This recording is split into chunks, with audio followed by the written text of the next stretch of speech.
Morning বলো সবাইকে।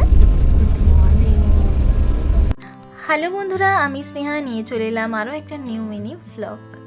সকাল সকাল উঠেই দেখি কাঞ্চনজঙ্ঘা আমাদেরকে হাসি মুখে ওয়েলকাম করে নিল।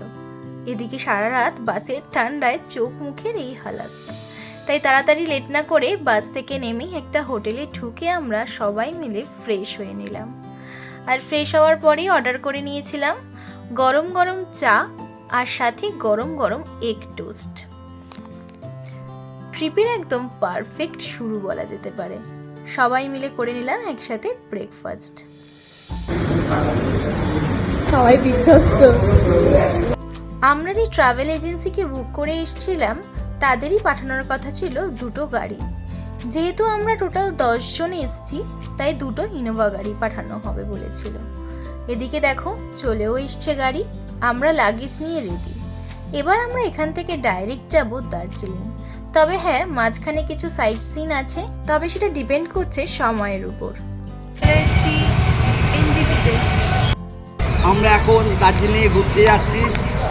খুব সুন্দর জায়গা এবং গাড়িটা যা গাড়িতে এসেছি সে গাড়িটা 100তে 100। একটা গাড়িতে লাগেজ নিয়ে জেঠুদেরকে সেট করে দেওয়া হলো।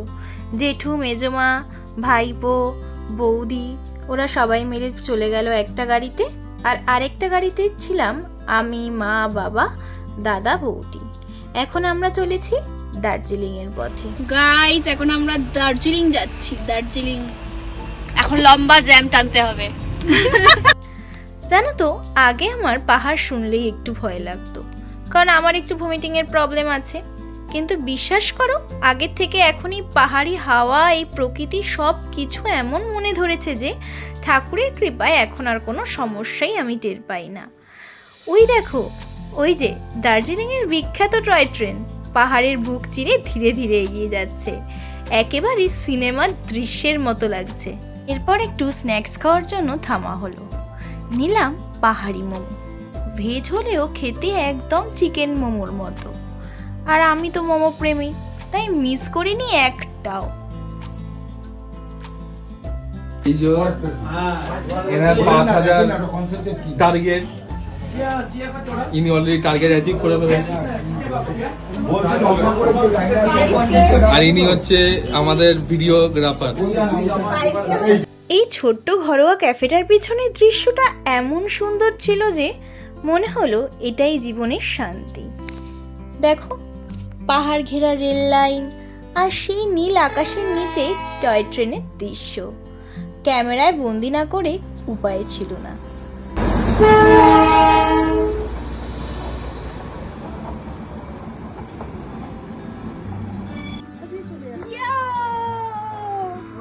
আর সাথে সুন্দর সুন্দর রঙিন ফুল। পাহাড় মানে একটা কালারফুল ব্যাপার, কি বলো, তাই না? আবার জার্নি শুরু। চললাম দার্জিলিং এর পথে। রাস্তায় চলতে চলতে আবার চোখে পড়লো এক মনোমুগ্ধকর ঝর্ণা। চারপাশে সবুজ গাছপালা, মেঘে ঢাকা পাহাড়, যেন প্রকৃতি নিজের হাতে ছবি এঁকেছে। যেহেতু সন্ধ্যার মধ্যে দার্জিলিং পৌঁছাতে হবে, তাই ঠিক করলাম লাঞ্চটা বাইরেই কোথাও করে নেব। সুন্দর এই পাহাড়ি পথ চলতে চলতে সামনের দিকে যেন দেখতে পেলাম হালকা কুয়াশা, আর ঠিক ক্রিসমাস ট্রির মতো যেন গাছগুলো দাঁড়িয়ে রয়েছে। সাথে দেখতে পেলাম দুধারে কিছু ছোট ছোট রেস্টুরেন্ট। খুব সুন্দর ফুল, আর পাহাড়ি ফুলের উপর আমার একটা আলাদাই টান কাজ করে। যেখানেই আমি ফুল দেখি পাহাড়ে গিয়ে টুক করে একটা মাথায় লাগিয়ে নিই। যদিও ফুল ছেঁড়া পাপ জানি, বাট তাও।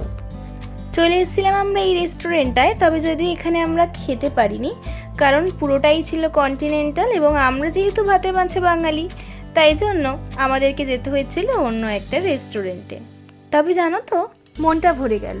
চারিদিক জুড়ে শুধু সবুজ আর নীরবতা। মনে হয় প্রকৃতি যেন আজ নিজেই গল্প বলছে। এই সবুজ পাহাড়ের কোলে দাঁড়িয়ে বুঝলাম শান্তি আসলে কোনো জায়গা নয়, একরাশ অনুভূতি। পাখির ডাক, হাওয়ার ছোঁয়া আর দূরে মেঘে ঢাকা পাহাড়, সব মিলিয়ে যেন এক জীবন্ত চিত্রকলা। এই সবুজের মাঝে শহরের ক্লান্তি গলে যায়, শুধু থেকে যায় প্রশান্তি আর ভালো লাগা।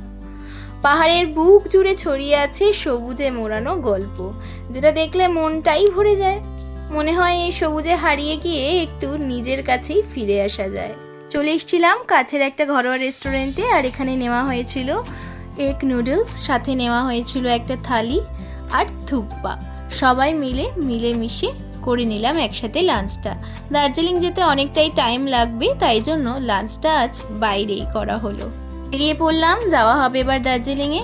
সময় বেশি না থাকায় সাইট সিন আর করা হলো না। পাহাড়ের পথে ধারে দাঁড়িয়ে মনে হয় জীবনের তাড়াহুড়ো থেমে গেছে, শুধু প্রকৃতি কথা বলছে নিঃশব্দে।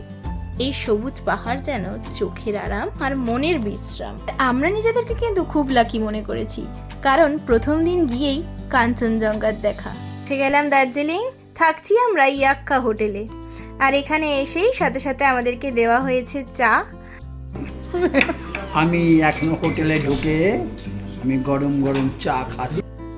দার্জিলিংয়ের সুন্দর ঠান্ডা হাওয়ায় আমাদের বুঝিয়ে দিল শীতের দেশে আমরা চলেই এসেছি। তাই নিজেরা গায়ে হালকা ফুলকা শীতের পোশাক পরে নিলাম। আর এখন আমরা ওয়েট করছি, কারণ হোটেলের জন্য হোটেলে চেক ইন করা হচ্ছে। আর আজকের ব্লগটা এই পর্যন্তই থাকলেও ভালো লাগলে অবশ্যই লাইক কমেন্ট শেয়ার করে দিও।